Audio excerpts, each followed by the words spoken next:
want to turn now to an issue of what's going on at the Biden White House. You by now know of the plight of Simon Atiba, the chief White House correspondent for Today News Africa. The White House is looking for ways to boot him entirely from the press briefing room. They don't like his questions. They don't like him asking questions. They don't like him. They'd like to get rid of him. But he's not the only person or outlet they're looking to exclude from covering the White House. In fact, that list appears to be growing. Today, we get information about a great news organization called the Daily Signal, and their longtime White House correspondent, Fred Lucas, appears on the edge of being kicked out of the White House as well. And so for that story, I want to turn to Fred Lucas. He joins us on the phone. Fred, good afternoon to you. Good to have you here on the show. Oh, thanks for having me on. Fred, tell me what's happening with the White House right now, and start with, if you could, how long have you been covering the White House and going to that briefing?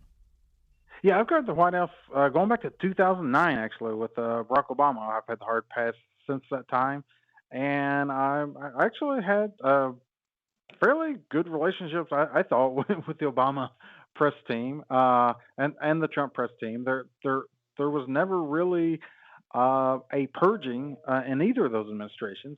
You did have a couple times where the Trump administration took aim at a couple of individual reporters, but this is sort of a larger scale purging, and the White House is not being at all forthcoming or transparent about how many people this affects. Yeah, when the Trump administration targeted reporters, as you just mentioned, it was typically behavioral disputes. They didn't like how Jim Acosta was getting into tug-of-war matches with interns, or Brian Karam, the Playboy reporter, would constantly be interrupting. And so they tried to get some of these guys kicked out. But Fred, my impression of you is not that you are a disruptor or that you're constantly interrupting events. You're just kind of there doing your job. You ask questions when you get an opportunity, and you cover the White House.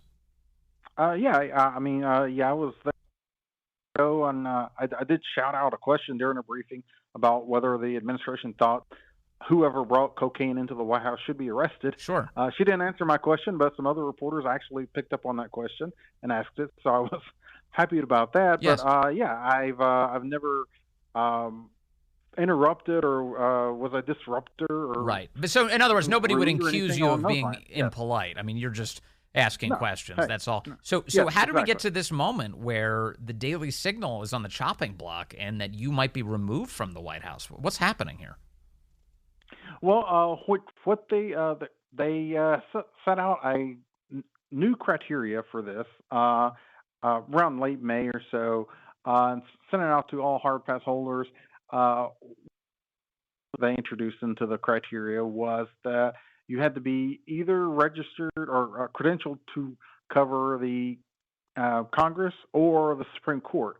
We are currently not, and that is because Daily Signal, as part of the Heritage Foundation, is and generally for-profit organizations cover Capitol Hill.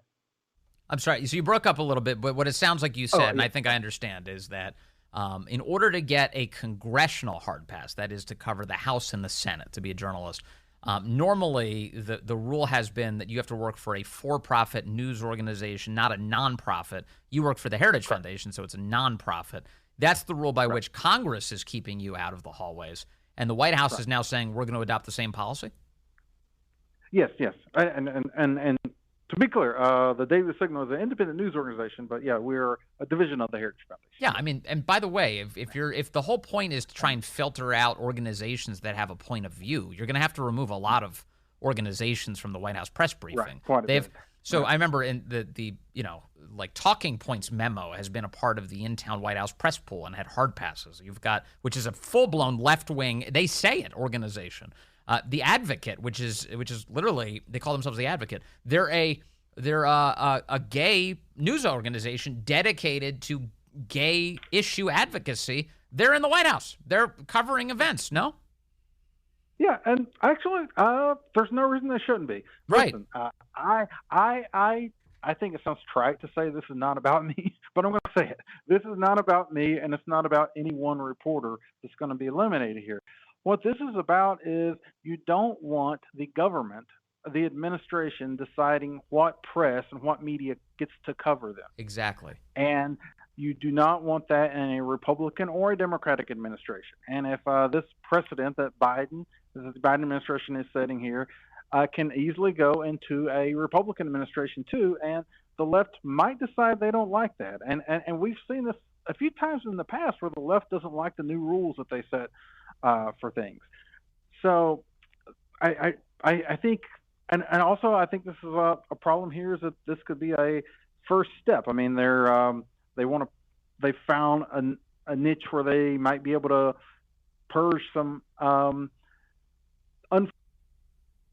news outlets they deem to be unfriendly. Yes. That through one step of not be credentialed on Capitol Hill, they might look for other areas where they can also purge more.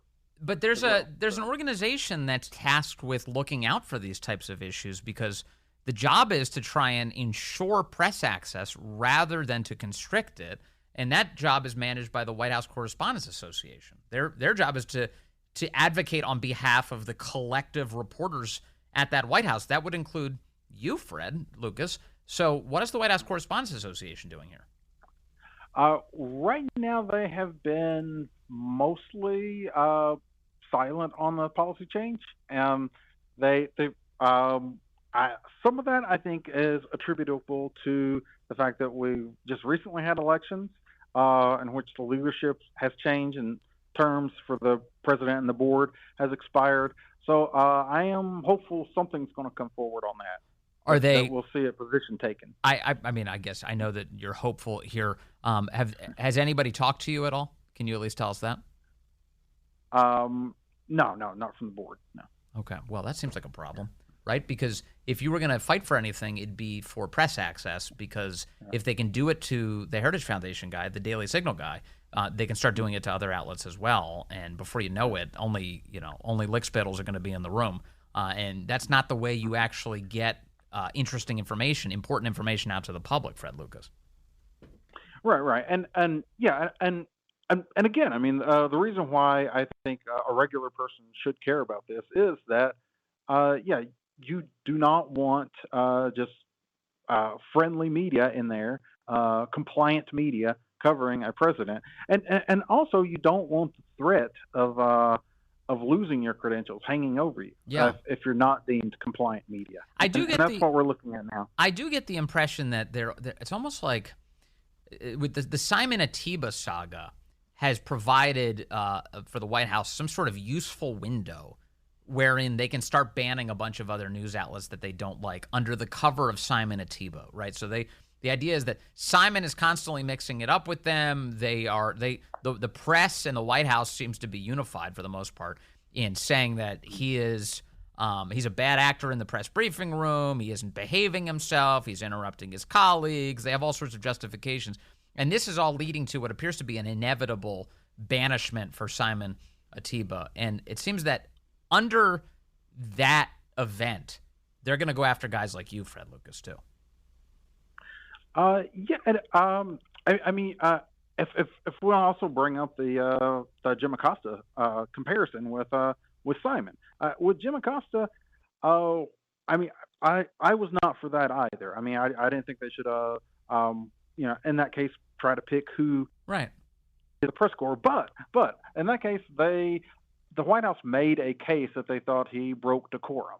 The White House could easily make a case that they thought Simon broke decorum, or they could set forth a set of rules of decorum that they expect. They didn't do that. They went a very sneaky way. They sent on a Dear Colleagues letter, and then they put forward these new guidelines that is going to be eliminating a whole swath of reporters in the press room. I noticed, though, that when Jim Acosta was booted from the Trump White House, CNN took that issue to court and got him reinstated lickety-split. Are you and your organization contemplating what will happen if the White House bars you in the weeks ahead?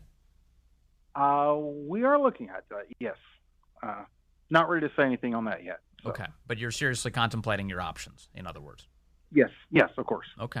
All right, well, Fred Lucas... As I'm sure others are, too. So. Yeah, I hope so. Are there other news organizations that I haven't brought up or that we're not aware of who may be subjected to this? I think quite a few more independent organizations or independent reporters, and that's why, in some ways, the daily signal doesn't fit this because in some ways they're targeting some maybe independent reporters, whereas we're a full newsroom here. So Yeah. that's why this is so unusual. It's getting really crazy. Please stay in the fight because your questions are always worthwhile. Fred Lucas, again, Yeah, with the thanks so Daily much. Signal. Thank you so much for joining us today.